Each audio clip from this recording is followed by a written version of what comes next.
It's been 16 years since I made the decision to end your life. 16 years since I sacrificed your precious and innocent life for my own convenience.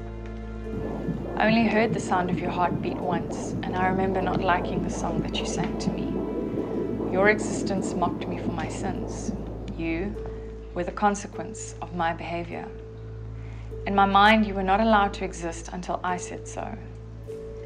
At your first ultrasound, I remember thinking, get it out.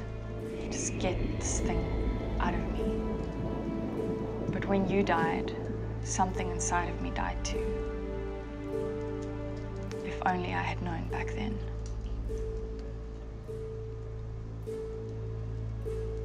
Words fail me to express the level of remorse I feel for failing you.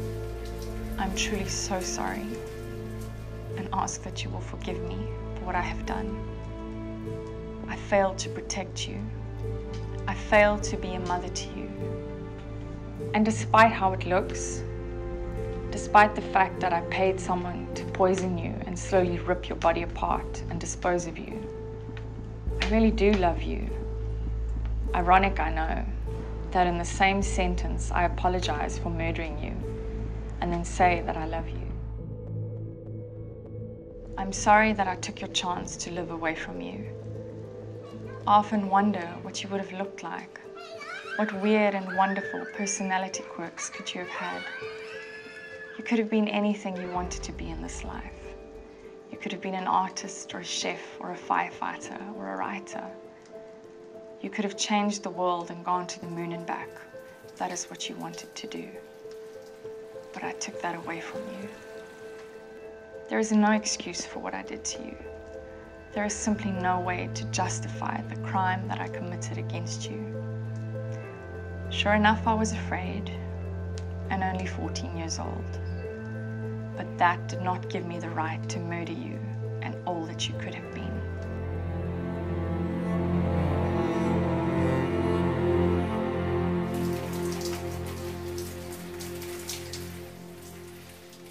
The turning point for me was the night that I almost committed suicide because I hated myself so much for what I had done.